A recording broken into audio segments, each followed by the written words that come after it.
किसान ये नहीं थे, ये खालिस्तानी थे। फिर न पार्टी उस पर कुछ ध्यान दे रही है, न तो कोई मीडिया ध्यान दे रही है। क्या राहुल गांधी, प्रियंका गांधी आए थे, नहीं आ सकते थे, लेकिन उनके लिए हम ब्राह्मण थे। मुआवजे से संतुष्ट 45 लाख हमारे लिए कोई मायने नहीं रखता है। जो आतंकवादियों का संगठन था उसमें विपक्ष की मिली भगत से हमारा लड़का मारा गया।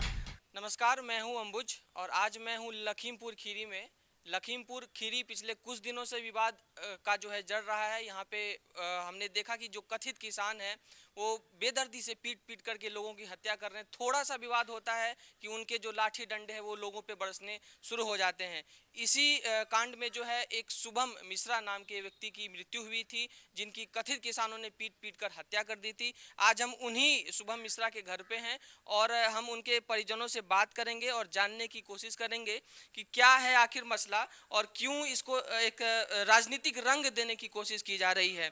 तो हमारे साथ शुभम मिश्रा जी के घर में शुभम मिश्रा के कुछ परिजन मौजूद हैं। आइए हम उनसे बात करते हैं और जानने की कोशिश करते हैं कि इसके पीछे की सच्चाई आखिर क्या है।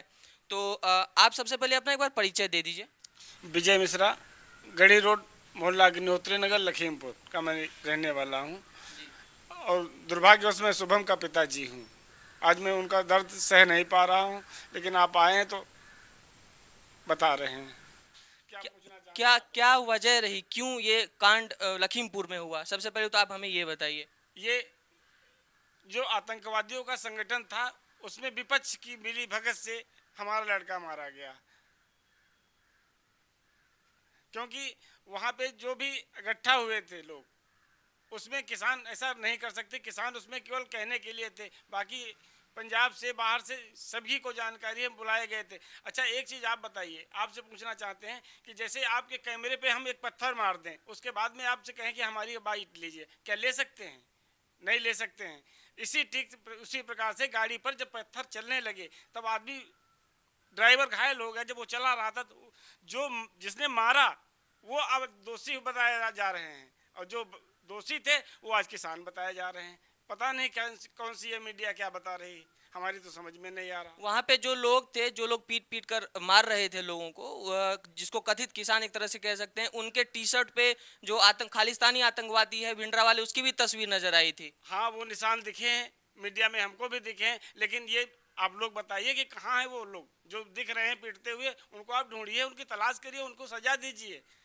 हम ये नहीं चाहते हैं कि मतलब वो किसी भी हालत में, उनको फांसी तक पहुंचना ही चाहिए। मेरा लड़का बिल्कुल बेकसूर था। 80 किलोमीटर यहाँ केवल माननीय मुख्यमंत्री जी को मिलने के लिए गया था। वार्ड का बूथ अध्यक्ष था, पार्टी के लिए बहुत समर्पित था। फिर न पार्टी उस पर कुछ ध्यान दे रही है, न तो कोई मीडिया ध्यान दे रही है। ये बहुत बड़ी गलती कर रही है। हम इस पर आंदोलन भी कर सकते हैं, कुछ भी कर सकते हैं, बहुत सहन करने की क्षमता होगी। इस पर मीडिया, पर सरकार ध्यान दे। विपक्ष की क्या भूमिका देखते हैं आप इसमें? विपक्ष बिल्कुल अन्याय कर रहा है। विपक्ष केवल आतंकवादियों का सहयोग कर रही है कि हाँ, किसी तरीके से दंड से सरकार को बदनाम किया जाए। देखने में यह भी आया है कि जो वहाँ पे घटना स्थल पे जो कांड हुआ था, वहाँ पे जो किसान, कथित किसान थे, वो कहीं ना कहीं पंजाब के थे, कोई दूसरे जिले के थे, उत्तर प्रदेश से ही थे। तो उस पे आप क्या कहेंगे? अरे उसमें खालिस्तान के भी थे। आपने पाकिस्तान क्यों नहीं कह रहे? पाकिस्तान खालिस्तान के थे। अगर होते ना तो आपको टी शर्ट दिखी? टी शर्ट तो दिखी होगी ना आपको। आप बताइए, दिखी कि नहीं दिखी? आपको भी दिखी होगी। हमसे आप पूछ रहे हैं, आप जानते हैं सब कुछ, फिर भी हमसे आप पूछ रहे हैं, क्यों पूछ रहे हैं? अच्छा, ये जो आरोप जो मेन स्ट्रीम मीडिया चैनल है और जो विपक्ष के तमाम नेता है, प्रियंका गांधी, राहुल गांधी, अखिलेश यादव से लेकर के सतीश मिश्रा बसपा वाले, सब कह रहे हैं कि पहले जो ये लोग हैं, भाजपा के लोग हैं, उन्होंने किसानों को गाड़ियों से रौंद दिया। हमने आपसे पहले भी बताया उदाहरण कि अगर हम आपके कैमरे पे पत्थर मार दें पहले आते ही, क्या आप हमारी बाइट ले सकते हैं? नहीं ले सकते हैं। ठीक उसी प्रकार जब वो रिसीव करने जा रहे थे माननीय उप मुख्यमंत्री जी को, इनके शीशों पे पत्थरों से जब हमला हुआ, गाड़ी ड्राइवर जब घायल हो गया, उसके बाद में गाड़ी उसने रोक दी। उसके बीच में क्या हुआ, कैसे हुआ, गाड़ी डिस्बैलेंस के उसके बाद में जो गाड़ी में हमारा लड़का बैठा था उसको निकाल करके लाठियों से इस तरीके से पीटा है कि हमने उसकी चेहरा भी नहीं दिखाया घर वालों को, ना मैंने देखा है किस तरीके से उसका दाह संस्कार किया है। ये हमारी आत्मा जानती है, हम जानते हैं। हमारे साथ में बहुत बड़ा अन्याय हो रहा है। इसमें गवर्नमेंट को, सरकार को केंद्र सरकार को सबको सोचना चाहिए, क्योंकि उनका एक छोटा सा कार्यकर्ता था, बूथ अध्यक्ष था, लेकिन कोई ऐसी, हमारे सांसद जी भी हमको मिलने आए, हमारे विधायक जी भी हमसे मिलने आए, जिला अध्यक्ष जी मिलने आए। क्या राहुल गांधी, प्रियंका गांधी आए थे? नहीं आ सकते थे, लेकिन उनके लिए हम ब्राह्मण थे, ब्राह्मण द्रोही। इसीलिए कांग्रेस को आज की ब्राह्मण द्रोही कहा जा रहा है कि ब्राह्मण, जनेऊ पहनने से कोई ब्राह्मण नहीं हो जाता है।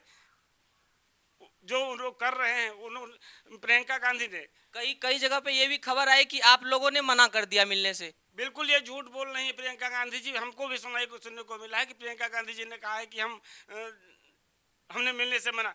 कहीं पर किसी से स्टेटमेंट बताया कि किसने कहा कि हम नहीं मिलना चाहते। उनको आना चाहिए था। अगर हमारा तकलीफ उनको तकलीफ नहीं दिख रही है, नहीं उनको चाहिए ब्राह्मण वोट, नहीं ब्राह्मण के साथ में रहना चाहती हैं, मत रहें, लेकिन कम से कम दर्द में तो जाना चाहिए। जिसको दर्द हमारे भी था, हमारे यहाँ नहीं आई, वहाँ उतनी दूर चल के आई। वो राजनीति कर रही हैं, हम राजनीति नहीं कर रहे, हमारा लड़का गया है।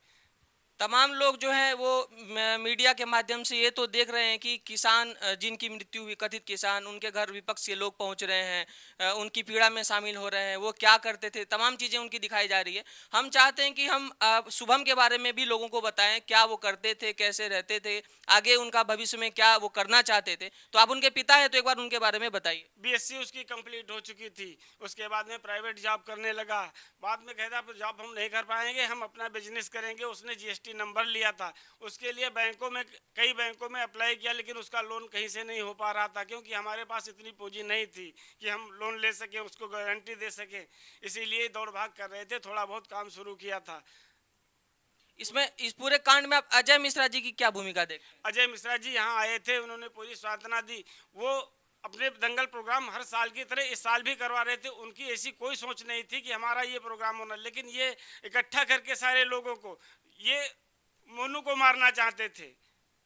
लेकिन उसमें जो हमारा लड़का था, लगभग 2.5 तोले की चैन पहने हुए था, 50,000 का A1 प्लस मोबाइल था। शायद लोगों ने, खालिस्तानियों ने सोचा कि यही मोनू तो नहीं है, इसीलिए उनको पीट पीट के मार डाला। सरकार से, जो उत्तर प्रदेश की सरकार है, जो केंद्र की सरकार है, उससे आपकी क्या अपेक्षाएं हैं? बस यही अपेक्षाएं हैं कि हमारे लिए उचित न्याय होना चाहिए। जबकि आज योगी जी ने कहा है कि बक्सा कोई नहीं। उचित न्याय, उचित में कैसा उचित न्याय, क्या न्याय होना चाहिए, क्या चाहते हैं? क्या मुआवजे से आप संतुष्ट हैं? मुआवजे से संतुष्ट।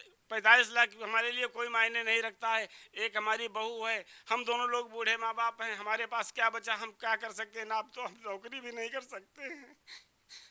बाकी एक लड़की उसकी है, भाई छोटा है, क्या करेंगे, इतने में कुछ नहीं होगा। छत्तीसगढ़ सरकार, खैर इस दुख की घड़ी में हम सभी आपके साथ हैं। काफ़ी लोग हैं जो मीडिया चैनल से, वो तमाम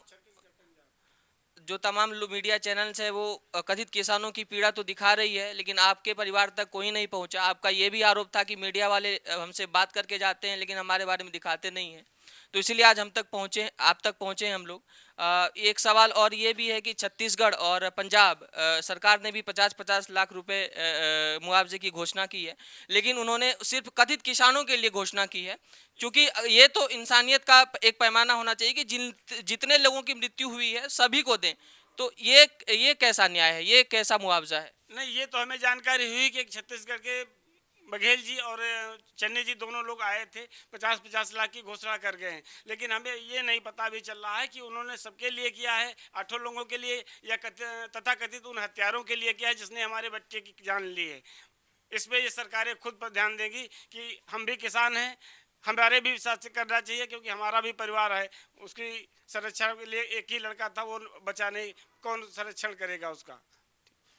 विपक्ष का ये जो रंग है, जो लखीमपुर खीरी की घटना पे राजनीतिक रोटी सेकने का ये लोग काम कर रहे हैं, जिनकी जो वोट की नदी थी वो सूख चुकी थी और फिर से उसमें वो पानी डालने की कोशिश कर रहे हैं। तो ये आपको क्या लगता है कि विपक्ष एक पूरी तरह से इस मुद्दे पर राजनीति करने की कोशिश कर रही है? कुछ नहीं कर पाएगी विपक्ष, कहीं से विपक्ष नहीं है। विपक्ष सब, ये पब्लिक सब देख रही, पब्लिक जान रही है कि कौन कसूरवार है इसमें, कौन नहीं कसूरवार है। ये भावना विहीन विपक्ष हो गई है। बिल्कुल भावना विहीन हो गई है।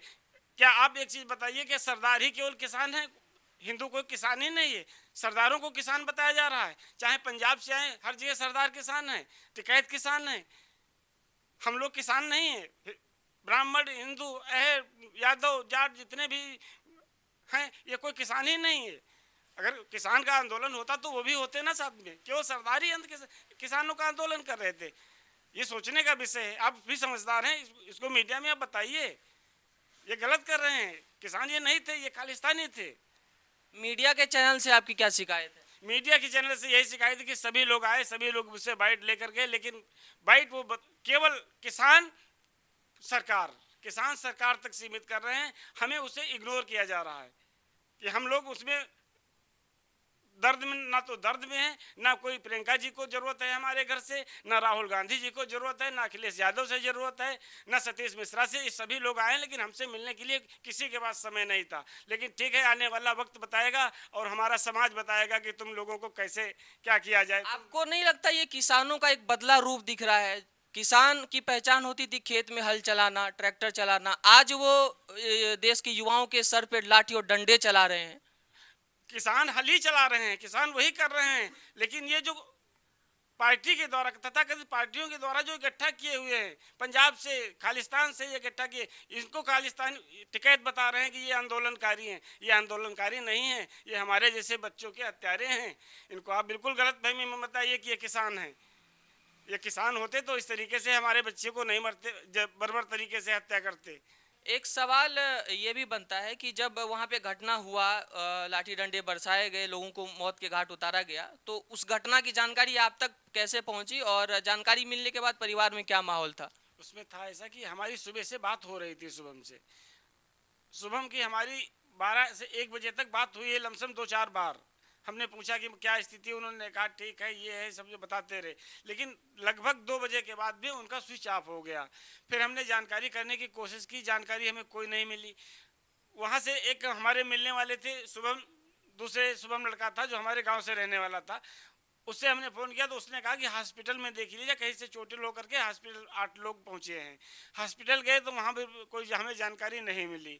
उसके बाद में रात में व्हाट्सएप पे हमने देखा, एक हमारे लड़के का जो मित्र था अमन, उसके मोबाइल पे एक व्हाट्सएप पे मैसेज आया जिसमें वो अंडरवियर पहने हुए था और कलावा पहने। उस अंडरवियर और कलावा से हम अपने लड़के की पहचान कर पाए। और उसके बाद में ऐसा हुआ कि वो जब यहाँ पीएम के लिए आया, उस समय जींस पहने हुए था, तो ये भी एक जांच का विषय है कि वहाँ पर अंडरवियर में पहले फोटो आया, उसके बाद में जब पीएम के लिए पार्टी आई तो उसमें जींस पहने हुआ था। तो ये कहाँ से, बीच में किसने पहनाई, उसमें जो हमारे लड़के की चैन और मोबाइल था वो किसने गायब किया, वो वहाँ तक भी पहुँचने का सुराग मिल सकता है इससे। तो हमने बात की शुभम के पिताजी से। अभी हम शुभम के घर में हैं। इन्होंने तमाम तरह के आरोप लगाए हैं। इनका कहना है कि मीडिया भी हमारे साथ भेदभाव कर रही है। कहीं ना कहीं जो सरकार है केंद्र की और जो यहाँ के जनप्रतिनिधि हैं वो सभी हमारे साथ हैं, हमारे साथ आए, उन्होंने सांत्वना दिया। मुआवजे से कुछ नहीं होने वाला, एक जब लड़का चला जाता है घर का तो पैसा उसकी बराबरी नहीं कर सकता। और इन्होंने यह भी आरोप लगाया कि जो लोग हैं जो वहाँ पे कथित किसान थे, सिर्फ पगड़ी पहने और सरदार ही किसान नहीं होते। मैं भी, इन्होंने कहा कि हम भी किसान परिवार से हैं। एक किसान होते थे जो हल चलाते थे और एक किसान है जो अभी लाठियाँ चला रहे हैं। तो ऐसे में हम ये रिपोर्ट आप तक पहुंचा रहे हैं। आप लोग इसको देखिए, समझिए, सुनिए।